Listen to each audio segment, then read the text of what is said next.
Hello guys, welcome back to my class. So ಈ ಕ್ಲಾಸ್ನಲ್ಲಿ ನಾನು ನಿಮಗೆ ಇಲ್ಲಿ ನೋಡಿ over there, over here, bend over, lean over, ಈ ಥರ ಇಂಗ್ಲೀಷ್ ವರ್ಡ್ಸ್ ಕೇಳಿರ್ತಿರಲ್ಲ, ಅದರ ಎಕ್ಸಾಕ್ಟ್ ಮೀನಿಂಗ್ ಏನು ಅನ್ನೋದನ್ನ ಹೇಳ್ಕೊಡ್ತಾ ಇದ್ದೀನಿ. ಆ್ಯಂಡ್ ನಾನು ಲಾಸ್ಟ್ ಕ್ಲಾಸ್ನಲ್ಲಿ ನಿಮಗೆ ಹೇಳಿದ್ದೆ ಓವರ್ನ ನಾವು 8 ಡಿಫ್ರೆಂಟ್ ವೇಸ್ನಲ್ಲಿ ಯೂಸ್ ಮಾಡ್ಕೋಬಹುದು ಅಂತ. ಆ್ಯಂಡ್ 3 ಯೂಸಸ್ನ ಹೇಳ್ಕೊಟ್ಟಿದೆ. ನೀವು ಆ ವಿಡಿಯೋ ನೋಡಿಲ್ಲ ಅಂದರೆ ಹೋಗಿ ನೋಡಿ, ನಾನು ಇಲ್ಲಿ ಲಿಂಕ್ ಕೊಡ್ತಾ ಇದ್ದೀನಿ. ಆಮೇಲೆ ಬಂದು ಈ ವಿಡಿಯೋ ನೀವು ಕಂಟಿನ್ಯೂ ಮಾಡ್ಬೋದು, ಆರ್ ಈ ವಿಡಿಯೋ ನೋಡೋದ್ಮೇಲೆ ಆದರೂ ಹೋಗಿ ನೋಡಿ. Right, so let's start. So over ಅಂದರೆ ಫಿನಿಶ್ಡ್ ಕೂಡ, ಒಂದು ಕೆಲಸ ಮುಗ್ದಿರೋ ಸ್ಟೇಟ್ನಲ್ಲಿದೆ ಅಂತ ಹೇಳೋದಕ್ಕೂ ನಾವು ಓವರ್ ಯೂಸ್ ಮಾಡ್ತೀವಿ. ಆ್ಯಂಡ್ ಇದು ಬಿ ಫಾರ್ಮ್ ಮುಂದೆ ಬರುತ್ತೆ as an adjective.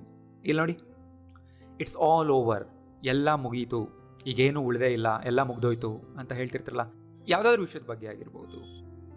Food is over, ಖಾಲಿ ಆಗಿದೆ ಅಂದರೆ ಎಲ್ಲ ಊಟ ಮಾಡಿಬಿಟ್ಟಿದ್ದಾರೆ, ಸೊ ಆಗೋಗಿದೆ ಅನ್ನೋ ಮೀನಿಂಗ್. ಕ್ಲಾಸಸ್ ಆರ್ ಓವರ್ ಅಂದರೆ ಕ್ಲಾಸಸ್ ಆರ್ ಫಿನಿಶ್ಡ್ ಅಂತಾನೆ. The time is over, time ಮುಗೀತು. ಈಸ್ ಯೋರ್ ವೆಕೇಶನ್ ಓವರ್, ನಿನ್ನ ವೆಕೇಶನ್ ಮುಗೀತಾ? The film isn't over yet, ಇನ್ನೂ ಮುಗ್ದಿಲ್ಲ. My college is finally over, ನನ್ನ ಕಾಲೇಜ್ನಲ್ಲಿ ಓದ್ ಮುಗೀತು ಅಂತ ಹೇಳೋವಾಗ. The problem isn't over yet, ಇನ್ನೂ ಮುಗ್ದಿಲ್ಲ. The match will be over by 5 ಗಂಟೆಗೆ ಮುಗಿಯುತ್ತೆ. ನೋಡಿ, ಬಿ ಫಾರ್ಮ್ ಮುಂದೆ ಯೂಸ್ ಆಗ್ತದೆ. Right, I'll meet you when the meeting is over, meeting ಮುಗಿದಾಗ ಅಂತ ನಾವು ಹೇಳ್ತಾ ಇದ್ದೀವಿ. ಸೊ ನೋಡಿ, ತುಂಬ ಸರಿ ಈ ಥರ ಈವೆಂಟ್, ಅಬ್ಸ್ಟ್ರಾಕ್ಟ್ ಐಡಿಯಾಸ್ ಬಗ್ಗೆ ಮಾತಾಡುವಾಗ ಅದನ್ನು ಮುಗೀತು, ಅದು ಫಿನಿಶ್ಡ್ ಆಗಿದೆ ಅಂತ ಹೇಳೋದಕ್ಕೆ ನಾವು ಓವರ್ ಯೂಸ್ ಮಾಡ್ತೀವಿ. ನೋಡಿ, ಈ ಎಲ್ಲ ವರ್ಡ್ ಜೊತೆಗೂ ನಾವು ಓವರ್ ಯೂಸ್ ಮಾಡಬಹುದು ಫಿನಿಶ್ಡ್ ಅಂತ ಹೇಳೋದಕ್ಕೆ.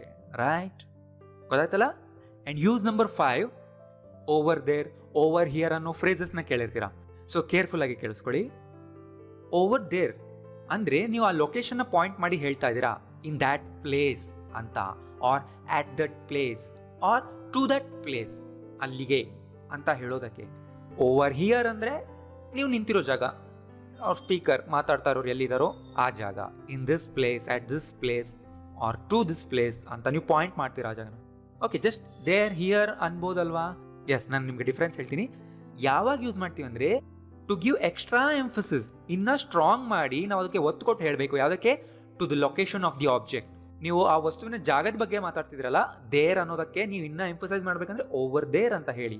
ಇಲ್ಲಿ ಅನ್ನೋದಕ್ಕೆ ಓವರ್ ಹಿಯರ್ ಅಂತ ಹೇಳಿ. And point number 2, when you use hand gestures to point the object, ಕೈ ತೋರಿಸಿ ನೀವು ಪಾಯಿಂಟ್ ಮಾಡಿ ಹೇಳ್ತಾ ಇದ್ದೀರಾ, ಅಲ್ಲಿದೆ ನೋಡು ಓವರ್ ದೇರ್, ಇಲ್ಲಿದೆ ನೋಡು ಓವರ್ ಹಿಯರ್ ಅಂತ ಹ್ಯಾಂಡ್ ಜೆಸ್ಚರ್ಸ್ ಹೇಳ್ತೀರಲ್ಲ, ಕೈ ತೋರಿಸಿ ನೀವು ಆ ಕಡೆ, ಇಲ್ಲಿ, ಅಲ್ಲಿ ಅಂತ, ಅವಾಗ specifically over there, over here use ಮಾಡ್ತೀವಿ. ಆ್ಯಂಡ್ ಇನ್ನೊಂದು ವಿಷಯ ನೋಡಿ, when you know the exact location of the object, exact location ನಿಮಗೆ ಗೊತ್ತಿರುತ್ತೆ ಆ್ಯಂಡ್ ನಿಮ್ಗೆ ಅದು ಕಾಣಿಸ್ತಾ ಇರುತ್ತೆ ಲೊಕೇಶನ್. ಈ 3 ಪಾಯಿಂಟ್ಸ್ ನೆನ್ಪಿಟ್ಕೊಳ್ಳಿ, ಕಂಪೇರ್ ಮಾಡಿ ನೋಡಿ, ನಿಮ್ಗೆ ಅರ್ಥ ಆಗುತ್ತೆ. I am here to help you, ನಾನು ಇಲ್ಲಿರೋದು ಅಂದರೆ ನಾನು ಇಲ್ಲಿಗೆ ಬಂದಿರೋದು ನಿಮಗೆ ಹೆಲ್ಪ್ ಮಾಡೋದಕ್ಕೆ. ಸೊ ಇಲ್ಲಿ ಓವರ್ ಹಿಯರ್ ಅಂತ ಹೇಳಬೇಕಾಗಿಲ್ಲ. ಯಾಕೆ ಅಂದರೆ ಈ ಸೆಂಟೆನ್ಸ್ನ ಮೇನ್ ಉದ್ದೇಶ ನಾನು ಏನು ಮಾಡ್ತೀನಿ ಅಂತ ಹೇಳೋದು, ನಾ ಎಲ್ಲಿದ್ದೀನಿ ಅಂತ ಹೇಳೋದಲ್ಲ. ರೈಟ್, ಅದಕ್ಕೆ ಬೇಕಾಗಿಲ್ಲ. ಸೊ ಎಂಫಸೈಸ್ ಮಾಡಿ ಹೇಳಬೇಕಾಗಿಲ್ಲ. ಬಟ್ ಇಲ್ಲಿ ನೋಡಿ, I am over here, can't U C? ನೋಡಿ, ಎಂಫಸೈಸ್ ಮಾಡಿ ಹೇಳ್ತಾ ಇದೀವಿ. ಅವ್ನು ಅಲ್ಲೆಲ್ಲ ಹುಡುಕ್ತಾ ಇದ್ದಾನೆ, ನಾ ಇಲ್ಲಿದ್ದೀನಿ, ನಿನಗೆ ಕಾಣಿಸ್ತಿಲ್ವಾ? ನೋಡಿ, ಎಕ್ಸ್ಟ್ರಾ ಎಂಫಸೈಸ್ ಮಾಡ್ತಾ ಇದೀವಿ ಆ್ಯಂಡ್ ಲೊಕೇಶನ್ ಪಾಯಿಂಟ್ ಮಾಡ್ತಾ ಇದೀವಿ ಓವರ್ ಹಿಯರ್ ಅಂತ ಅಷ್ಟೇ.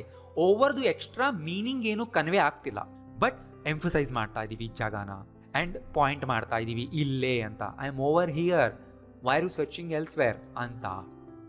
ರೈಟ್, ಈ ಸೆಂಟೆನ್ಸ್ ನೋಡಿ. ಈಗ there is someone's phone on the table, table ಮೇಲೆ ಯಾರ್ದೋ ಒಬ್ರು ಫೋನ್ ಇದೆ. ಈಗ ಫೋಕಸ್ ಏನು? ಯಾರ್ದೋ ಫೋನ್ ಅನ್ನೋದ್ರ ಮೇಲಿದೆ. ಬಟ್ ಈ ಸೆಂಟೆನ್ಸ್ ನೋಡಿ, your phone is over there. ಈಗ ನಾನು ಕೈಯಿಂದ ತೋರಿಸ್ತಿದ್ದೀನಿ, ನಿಮ್ಮ ಫೋನ್ ಅಲ್ಲಿದೆ ನೋಡು. ಅವ್ನು ಹುಡುಕ್ತಾ ಇರ್ತಾನೆ ಅವ್ನ ಫೋನ್ನ, ನಾನು ಹೇಳ್ತೀನಿ your phone is over there ಅಂತ. ಆ ಲೊಕೇಶನ್ ನನಗೆ ಕಾಣಿಸ್ತಾ ಇದೆ ಆ್ಯಂಡ್ ಹತ್ರ ಇಲ್ಲ ಅದು, ಸೊ ನಾನು ಅವನಿಗೆ ತೋರಿಸ್ತಾ ಇದ್ದೀನಿ ಅಲ್ಲಿ ಓವರ್ ದೇರ್ ಅಂತ.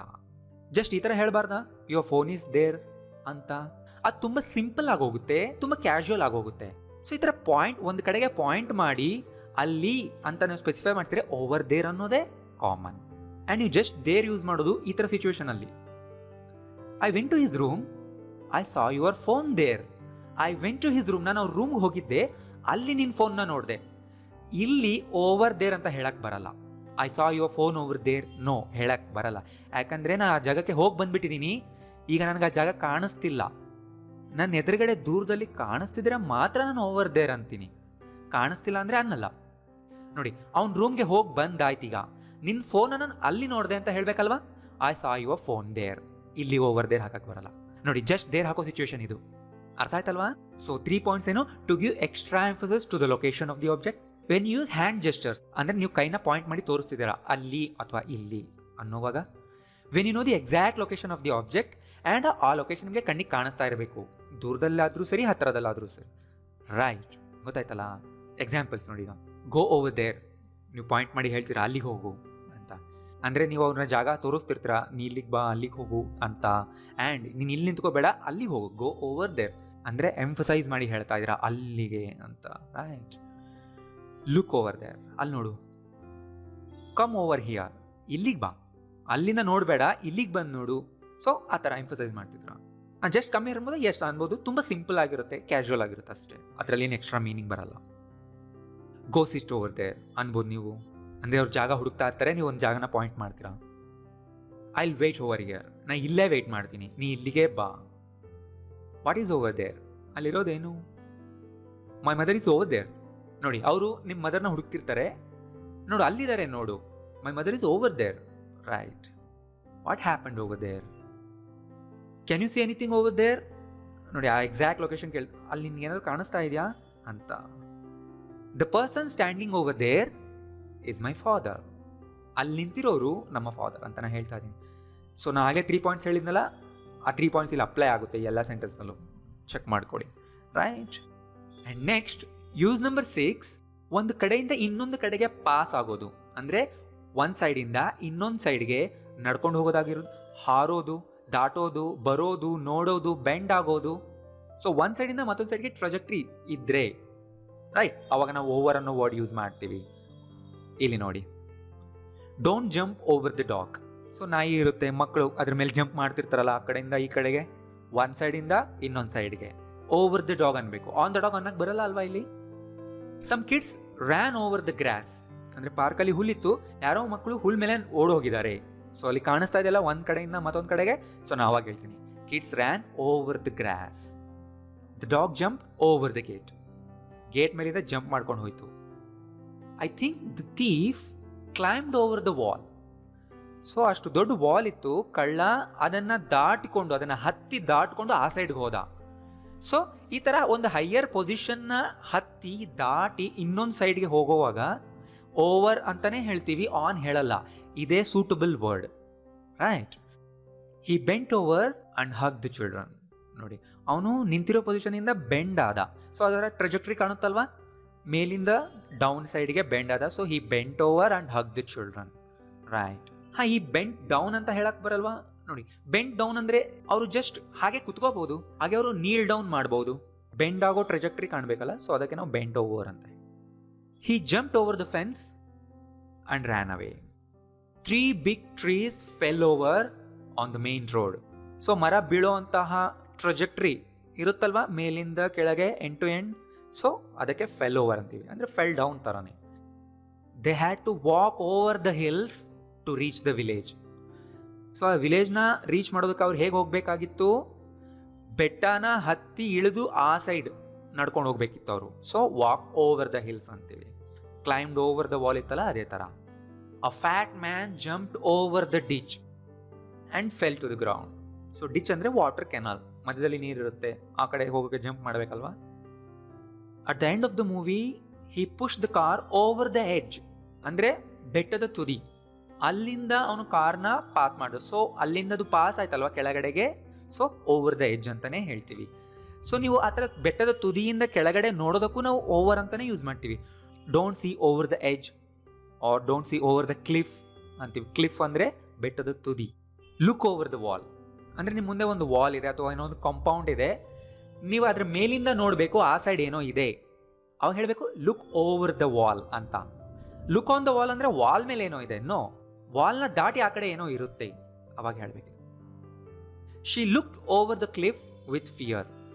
ಕ್ಲಿಫ್ ಅಂದರೆ ಬೆಟ್ಟದ ತುದಿ, ಎಡ್ಜ್. ಸೊ ಬಗ್ಗಿ ಅವಳು ನೋಡಿದ್ರು. She looked over the cliff with fear, ಭಯದಿಂದ. We had a wonderful view over the park. ಇಲ್ಲೂ ಕೂಡ, ಇದಕ್ಕೂ ಕೂಡ ಓವರ್ ಅಂತೀವಿ. ಈಗ ನೀವು ಬಾಲ್ಕನಿಯಿಂದ ಪಾರ್ಕ್ಗೆ ವ್ಯೂ ಕಾಣಿಸ್ತಾ ಇರುತ್ತೆ. So view over the park ಅಂತಾನೆ ಹೇಳೋದು ಅದಕ್ಕೆ. ಅದೇ ಥರ ಇಲ್ಲಿ ನೋಡಿ, the house is a balcony that faces over the city. So ಇಲ್ಲೆಲ್ಲ ಕೂಡ ನೋಡಿ ನಮ್ಮ ವ್ಯೂ ಏನಿದೆ ಒಂದು ಸೈಡಿಂದ ಮತ್ತೊಂದು ಸೈಡ್ಗೆ ಪಾಸ್ ಆಗ್ತಿದೆ ಅಲ್ವಾ, ಅದರ ಮಧ್ಯದಲ್ಲಿ ಸಿಟಿ ಇದೆ, ಪಾರ್ಕ್ ಇದೆ, ಕ್ಲಿಫ್ ಇದೆ, ರೈಟ್, ವಾಲ್ ಇದೆ, ಇಲ್ಲೆಲ್ಲ ಕಡೆ ಓವರ್ ಬರುತ್ತೆ.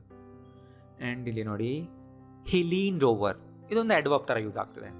ಅಂದರೆ ಅವನು ಮುಂದಕ್ಕೆ ಬಾಗಿದ ಆರ್ ಸೈಡ್ಗಾದ್ರು ಬಾಗಿದ, ಲೀನ್ ಆದ, ಈ ಥರ ಮಾಡೋದಕ್ಕೆ. He leaned over and whispered something in her ear, ಅವಳು ಕಿವಿಲಿ ಏನೋ ಹೇಳ್ದ. It was covered all over, ಅದು ಪೂರ್ತಿಯಾಗಿ ಕವರ್ ಆಗಿತ್ತು. ಸೊ ನೋಡಿ ಇಲ್ಲೂ ಅಡ್ವರ್ಬ್ ಆಗಿ ಯೂಸ್ ಆಗ್ತದೆ. ವಿತ್ ಗ್ಲಿಟರ್ ಪಾರ್ಟಿಕಲ್ಸ್, ಅಂದರೆ ಡೆಕೋರೇಟ್ ಮಾಡೋಕ್ಕೆ ಗ್ಲಿಟರ್ ಯೂಸ್ ಮಾಡ್ತಾರಲ್ಲ, ಅದರಿಂದ ಪೂರ್ತಿ ಕವರ್ ಆಗಿತ್ತು ಆ box. He ran up to the gate and jumped over. Over what? Gate, already ಹೇಳಿದೀವಲ್ವಾ. He said he hurt all over, ಅಂದರೆ ಅರ್ಥ ಆಲ್ ಓವರ್ ಇಸ್ ಬಾಡಿ. ಅದು ಮೆನ್ಷನ್ ಮಾಡಬೇಕಾಗಿಲ್ಲ, ಅದು ಗೊತ್ತಾಗುತ್ತಲ್ಲಿ. ಸೊ ನಿಮ್ಗೆ ಗೊತ್ತಲ್ಲ, ಅಡ್ವರ್ಬ್ ಮುಂದೆ ಮತ್ತೆ ಯಾವುದೋ ಆಬ್ಜೆಕ್ಟ್ ಬೇಕಾಗಿರಲ್ಲ, ಅದು ಅಂಡರ್ಸ್ಟುಡ್ ಆಗುತ್ತೆ. He tripped and fell over, ಅಂದರೆ ಅವನು ಎಡುಕೊಂಡು ಕೆಳಗಡೆಗೆ ಬಿದ್ದ, right. And next use number 7. Over ಅನ್ನೋದು ಇದರ ಮೀನಿಂಗ್ ಕೂಡ ಕೊಡುತ್ತೆ. About something, about some problem, about some issue, ಅದರ ಕುರಿತಾಗಿ, ಅದರ ಬಗ್ಗೆ ಅನ್ನೋವಾಗಲೂ ಕೂಡ ಓವರ್ ವರ್ಡ್ ಯೂಸ್ ಮಾಡ್ತೀವಿ. ಲೈಕ್ ದಿಸ್, ಇಲ್ಲಿ ನೋಡಿ, don't fight over silly things. ಸಣ್ಣ ಪುಟ್ಟ ವಿಷಯಗಳ ಬಗ್ಗೆ ಫೈಟ್ ಮಾಡಬೇಡ, ಅದನ್ನು ತಗೊಂಡು ಫೈಟ್ ಮಾಡಬೇಡ ಅಂತ ಹೇಳ್ತಾ ಇದ್ದೀವಿ. ಆ್ಯಂಡ್ ತುಂಬ ಕ್ಯಾಶುವಲ್ ಆಗಿ ಮಾತಾಡುವಾಗ ಆನ್ ಯೂಸ್ ಮಾಡ್ಬೋದು. Don't fight on silly things, on ಕೂಡ ಬರುತ್ತೆ, it's okay. Will talk over the matter later, ನಾವು ಈ ಮ್ಯಾಟರ್ ಬಗ್ಗೆ ಆಮೇಲೆ ಮಾತಾಡೋಣ. They talked over the plan for hours. I had a quarrel with him, ಅಂದರೆ ನಾನು ಜೊತೆ ಜಗಳ ಮಾಡಿದೆ. Had a quarrel. Over money, ಅಂದರೆ ದುಡ್ಡಿನ ವಿಷಯದ ಬಗ್ಗೆ. I have no control over what happens, ಏನಾಗುತ್ತೋ ಅದರ ಮೇಲೆ ನನಗೆ ಕಂಟ್ರೋಲ್ ಇಲ್ಲ. There is no use crying, ಅಳೋದ್ರಿಂದ ಏನೂ ಯೂಸ್ ಇಲ್ಲ, ಈ ಥರ ಹೇಳ್ತೀವಿ. There is no use doing something, ಈ ಥರ ಸ್ಟ್ರಕ್ಚರ್ ಇರುತ್ತೆ. There is no use crying over spilled milk, ಹಾಲೆಲ್ಲ ಉಕ್ಕಿ ಹೋದ್ಮೇಲೆ, ಹಾಲೆಲ್ಲ ಚೆಲ್ಲೋದ್ಮೇಲೆ ಅಳೋದ್ರಿಂದ ಏನು ಉಪಯೋಗ ಇಲ್ಲ. ಅಂದರೆ ಅರ್ಥ, ಮಿಸ್ ಆಗಿರೋ ಆಪರ್ಚುನಿಟಿ ಬಗ್ಗೆ ಯೋಚನೆ ಮಾಡೋದ್ರಿಂದ ಏನು ಉಪಯೋಗ ಇಲ್ಲ ಅನ್ನೋದನ್ನು ಈ ಥರ ಹೇಳ್ತಾರೆ. There is no time to argue over such a thing, ಈ ಥರ ವಿಷಯದ ಬಗ್ಗೆ.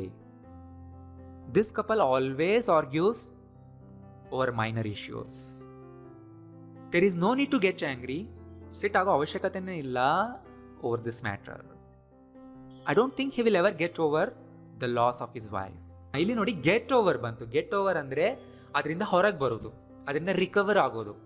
The loss of his wife, ಅವನು ಅದರಿಂದ ರಿಕವರ್ ಆಗ್ತಾನೆ ಅಂತ ನಂಗೆ ಅನ್ನಿಸ್ತಿಲ್ಲ ಅಂತ ನಾ ಹೇಳ್ತಾ ಇದ್ದೀವಿ, right. And last use number 8. More than ಅನ್ನೋ ಮೀನಿಂಗ್ ಕೂಡ ಕೊಡುತ್ತೆ. More than a particular number, more than some limit, more than some age ಅಂತ ಹೇಳೋದಕ್ಕೆ. ಆರ್ ಯು ಓವರ್ 18, ಅಂದರೆ ನೀನು 18 ಇಯರ್ಸ್ಗಿಂತ ದೊಡ್ಡವನ ಅಂತ ಕೇಳೋದು. ಸೊ ಇಲ್ಲಿ ಎಬೋ ಯೂಸ್ ಮಾಡೋಕ್ಕೆ ಬರಲ್ವಾ? ಸೊ ನಾನು ಅದ್ರ ಮೇಲೆ ವಿಡಿಯೋ ಮಾಡ್ತೀನಿ, ಓವರ್ ಅಥವಾ ಎಬೋ ಈ ಸಿಚುವೇಶನ್ನಲ್ಲಿ ಯಾವುದು ಕರೆಕ್ಟ್ ಅನ್ನೋದಕ್ಕೆ ನೋಡ್ತಾ ಇರಿ. ಸೊ ಇಲ್ಲಿ ಓವರ್ ಬರುತ್ತೆ. ಹಿ ಮಸ್ಟ್ ಬಿ ಓವರ್ 50, ಅವ್ರಿಗೆ 50ಗಿಂತ ಹೆಚ್ಚೇ ಇರಬೇಕು age. My father is now over 55. ಇಲ್ಲಿ ಏಜ್ ಆದರೂ ಬರುತ್ತೆ, ಆರು ವೆಯ್ಟ್ ಆದರೂ ಬರುತ್ತೆ. ಸೊ ನೀವು ಯಾವ್ದು ಹೇಳ್ತಾ ಇದ್ರು ಓವರ್ 55 ಅಂತ ಹೇಳ್ಬೋದು. Over 3 lakh copies were sold. 3 lakh ಕಾಪೀಸ್ಗಿಂತ ಹೆಚ್ಚು ಸೇಲ್ ಆಗಿದೆ. We stayed in Delhi for over a month. 1 ಮಂತ್ಗಿಂತ ಹೆಚ್ಚು. ಮೋರ್ ದೆನ್ ಅಂತ ಯೂಸ್ ಮಾಡೋಕ್ಕೆ ಬರಲ್ಲ? ಎಸ್ ಬರುತ್ತೆ, ಅದು ತುಂಬ ಫಾರ್ಮಲ್ ಆಗೋಗುತ್ತೆ. ಕ್ಯಾಶುವಲ್ ಆಗಿ ಮಾತಾಡೋವಾಗ ಸ್ಪೋಕನಲ್ಲಿ ಇದೆ ಜಾಸ್ತಿ common, right. I think the repairs will cost over 5,000 rupees. We have received over 500 applications. 500ಗಿಂತ ಹೆಚ್ಚು ಅಪ್ಲಿಕೇಶನ್ಸ್ ರಿಸೀವ್ ಮಾಡ್ಕೊಂಡಿದ್ದೀವಿ. There were over 100 people at the seminar. 100ಗಿಂತ ಹೆಚ್ಚು ಜನ. Punjab produces over 30%. 30%ಗಿಂತ ಹೆಚ್ಚು ಆಫ್ ದ ಕಂಟ್ರೀಸ್ ವೀಟ್.